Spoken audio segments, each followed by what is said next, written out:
खैर, अब बात करते हैं गौरक्षकों के नाम पर चल रही गुंडागर्दी की, जिसका शिकार आज कोई मुस्लिम नहीं बल्कि एक हिंदू परिवार हुआ। दिल्ली के नजदीक ग्रेटर नोएडा में गाय पालने के लिए ला रहे दो लोगों को गौरक्षक गुंडों ने घेरा और फिर इतना पीटा कि उनकी पसलियां तक टूट गई। क्या योगी राज में ऐसे गौरक्षक गुंडों पर लगाम लग पाएगी?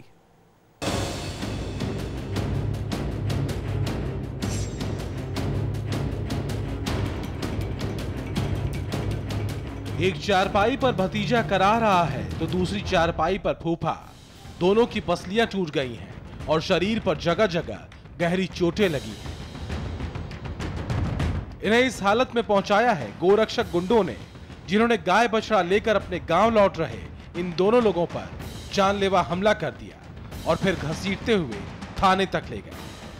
बहुत बुरी तरीके से इनकी पिटाई की गई है। आप देख सकते हैं दोनों इस वक्त अपने घर पर मौजूद हैं, पलंग पर मौजूद हैं। दोनों के हाथ पैर टूट चुके हैं और साथ ही पसलियों में भी गंभीर चोटें आई हैं।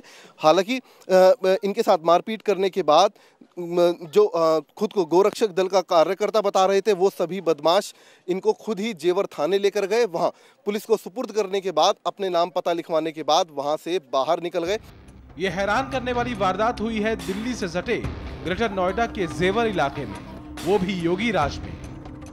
ग्रेटर नोएडा के सिरसा खदारपुर गांव के रहने वाले जयवीर और भूप सिंह को एक मुसलमान ने ये दुधारू गाय दान में दी थी।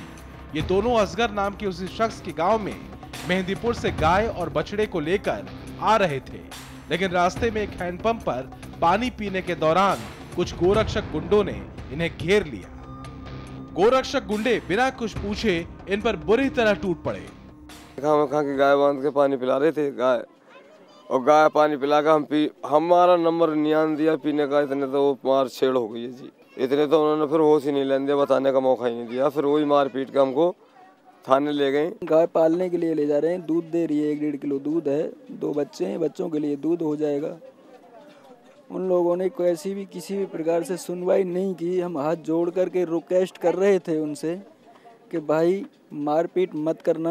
गुरुवार दोपहर तकरीबन 12 बजे भूप सिंह और जय सिंह गाय को लेकर इसी रास्ते से अपने घर की तरफ लौट रहे थे। वो ठीक इसी जगह गाय को पानी पिलाने के लिए रुके। वो भी गाय को पानी ही पिला रहे थे कि पीछे से बाइक पर आ रहे तकरीबन 6 से 7 लड़कों ने खुद को गोरक्षक दल का कार्यकर्ता बताते हुए भूप सिंह से पूछताछ करनी शुरू कर दी। भूप सिंह अभी कुछ समझ पाते, कुछ जवाब दे पाते, इतने में ही उन सभी लड़कों ने भूप सिंह के साथ और उनके भतीजे के साथ ठीक इसी जगह मारपीट करनी शुरू कर दी। तो सिर्फ गो तस्करी के शक में इन फूफा और भतीजे को गोरक्षक गुंडों ने बुरी तरह मारपीट दिया। बिना कुछ पूछे समझे बगैर इन दोनों पर ऐसे टूट पड़े कि दोनों की जान पर बनाई। अब दोनों चल फिर नहीं पा रहे हैं, जबकि परिवार की गुजर बसर इन्हीं के कंधों पर है। इस मामले में कुल 6 लोग आरोपी हैं, जिनमें 4 लोग नामजद हैं। पुलिस ने गौरव नाम के एक आरोपी को गिरफ्तार कर लिया है। बाकी आरोपियों की गिरफ्तारी के लिए जगह जगह दबिश दी जा रही है। बोला यही गया था कि यही मिसअंडरस्टैंडिंग रही होगी, जो भी बात रही होगी, कि वो गाय किस उद्देश्य से लेके जा रहा है, इसी को लेकर दोनों पक्षों में झगड़ा हुआ था। प्रशासन बहुत कड़ाई से इसमें कार्रवाई कर रहा है और सही मैसेज ही हम देना चाहते हैं, तो किसी निर्दोष को हम कतई जेल नहीं भेजेंगे। जिसकी सही आइडेंटिफिकेशन होगी, केवल उन्हीं को अरेस्ट किया जाएगा। इस वारदात ने एक बार फिर से गोरक्षा के नाम पर हो रही गुंडागर्दी और अराजकता को लेकर सवाल खड़े कर दिए हैं। क्या इन कथित गोरक्षकों पर लगाम लगेगी? क्या अब गाय पालना भी गुनाह हो गया? तुम गौरक्षक नहीं हो, इनके गौरक्षक तो हम हैं। इनकी 50 साल से गौ रखते चलते चले आए हैं, हम भी, हमारे बड़े बूढ़े भी, और आज की डेट में भी 2-4 गाय हमारे घर पे बंधी हुई हैं। अगर आपको यकीन विश्वास नहीं है तो जाकर के देख लो आप इनकी। जयवीर सिंह और भूप सिंह के लिए गनीमत की बात है कि दोनों की जान बच गई, वरना गोरक्षा के नाम पर चल रही गुंडागर्दी सीधे जान लेने पर उतारू है। राहुल ठाकुर के साथ Jitendra Sharma, India TV, greater Noida.